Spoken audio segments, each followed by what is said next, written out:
நண்பர்களே வணக்கம். நம்ம நண்பர் கொடைக்கானல் போகலாம் ப்ரோ, அடுத்த நாள் லீவ் போட்டுக்கோ ஆஃபீஸ் அப்படின்னு சொன்னார். சரி கிளம்பி வாடா அப்படின்னு சொன்னாங்க. அடுத்த நிமிஷமே நம்ம கிளம்பி வந்துட்டார். கிளம்பி வந்தோன்னே அவர் மூஞ்சியில் சிரிப்பை பாருங்கள். சரி ஓகே, அவர் வண்டியை நம்ம வீட்டில் வச்சுட்டு என்எஸ் 400 எடுத்துக்கலாம் அப்படின்னு சொன்னார். சரி அப்படின்ட்டு எடுத்துட்டு கரெக்டாக ஒரு 12:30 மேலே வீட்டிலேருந்து கிளம்பியாச்சு.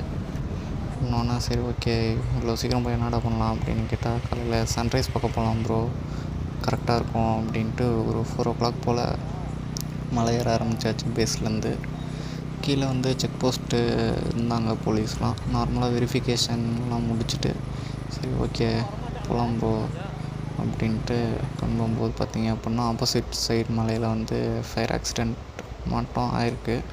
ஆனால் எங்களுக்கு டீட்டெயில்ஸ் எதுவும் தெரியல. சரி ஓகே, காலையில் ஏதாச்சும் நியூஸில் வரும் அப்படின்னு பார்த்தா நாங்கள் மோஸ்ட்லி பார்த்த வரைக்கும் எந்த நியூஸ்லேயும் கவர் பண்ணல. சரி ஓகே, நாங்கள் போகும்போது பார்த்திங்க அப்படின்னா ஒரு 5:30 இருக்கும். விடிஞ்சிருச்சு. ஆனால் அப்போ தான் சன்ரைஸ் ஆக ஸ்டார்ட் ஆகிருக்கு. சரி ஓகே போடா சீக்கிரம் போடா அப்படின்ட்டு ஆனால் நம்ம அப்போ தான் மேப்பெல்லாம் பார்த்துட்டு ரூட்டு பார்த்துட்டு பொறுமையாக போயிட்டுருக்காரு.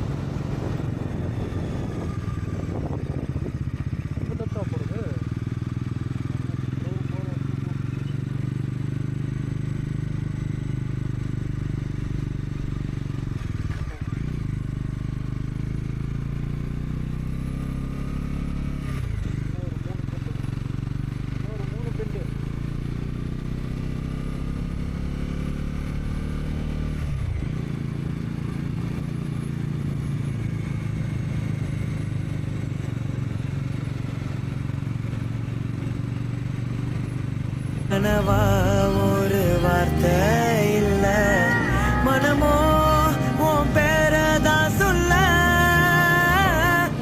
அடியே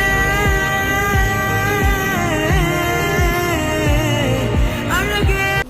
ஸோ நம்ம ஃபைனலி ஸ்பாட்டுக்கு வந்தாச்சு. தேங்க்ஸ் டு குண்டு டடி. நம்ம முன்னாடி நடந்து போயிட்டுருக்காரு. நீங்கள் அப்படியே வீடியோவில் பார்க்கலாம். ரைட் சைடில் பார்த்தீங்க அப்படின்னா அப்படியே ஃபுல்லாக க்ளவுடாக இருக்குது. நம்ம டாப் ஹில்லில் இருக்கோம். ஃபுல்லாக அப்படியே மேகமூட்டமாக இருக்குது. அப்படியே நம்ம கைடும் வந்தார், டாகிஸ் ப்ரோ. நம்ம கூட பின்னாடியிலேருந்து ஃபாலோ பண்ணிக்கிட்டே நான் உங்களுக்கு கைடு, நான் உங்களை வழி சொல்கிறேன் அப்படின்ட்டு நம்ம கூட வந்துட்டு இருந்தார். அங்கே பாருங்கள் ஃபுல்லாக க்ளவுடாக இருக்குது. சூப்பராக இருக்குது, பீஸ்ஃபுல்லாக இருந்துச்சு. ஸோ இதான் நான் சொன்ன அந்த ஹிடன் ஸ்பாட் கொடைக்கானலில் சன்ரைஸ் பார்க்குறதுக்கு. ஸோ யாருமே இல்லை, நானும் அப்புறம் டாகிஸ் ப்ரோவும் அப்புறமே என் டேடியும் தான் இருந்தோம். அங்கே one of the best spot for sunrise in கொடைக்கானல்னால் இதுதான் நான் சொல்லுவேன். அமைதியாக இருந்துச்சு. துளசி கோமலவேணி நீலவர்ண நாராணி நித்ய கல்யாணி.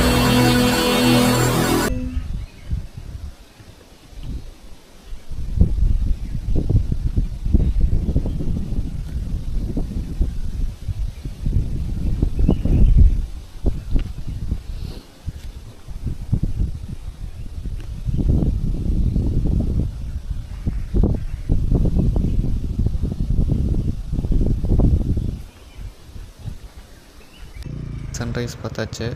பார்த்துட்டு பூம்பாறை போகலாம் அப்படின்ட்டு பூம்பாறை போனோம். நாங்கள் போனது சம்மர் டைம்.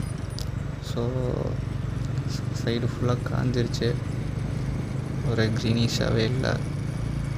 சரி ஓகே வந்தாச்சு, என்ஜாய் பண்ணிட்டு போகலாம் அப்படின்ட்டு போனோம்.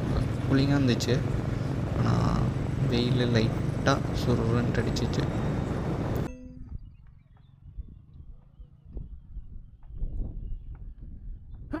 போகிற வழியில் அந்த சைடில் பழனி மலை இருக்குது அப்படின்னு சும்மா எல்லாம் நின்று பார்த்துட்டு இருந்தாங்க.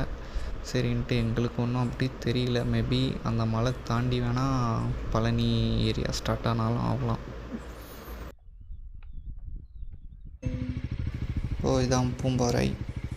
பூம்பாறை பார்த்து முடிச்சுட்டு நாங்கள் கொஞ்சம் தூரம் தள்ளி வந்தாச்சு. ஸோ அந்த டவுன் தான் பூம்பாறை டவுன். நாங்கள் தள்ளி வரும்போது அக்ரிகல்ச்சர் லேண்ட் நல்லா இருந்துச்சு பார்க்க. சரி, இங்கேருந்து ஃபோட்டோ எடுத்துகிட்டு போகிற வழியில் ஒரு லேக் இருக்குதுன்னு சொன்னாங்க.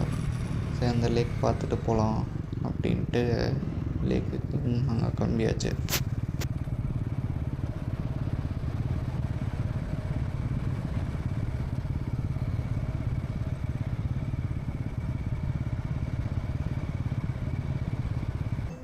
நாங்கள் சொன்ன லேக் வியூ இதுதான். லேக் வியூ பார்த்துட்டு ஆஃப் ரோடிங் போகலாம் அப்படின்னு சொன்னோம். சரி, ஓகே, ஆஃப் ரோடிங் போகலாம் அப்படின்ட்டு ஆஃப் ரோடிங் போயிட்டோம். அந்த வீடியோ நான் செகண்ட் பார்ட்டில் அப்லோட் பண்ணுறேன். Bye bye.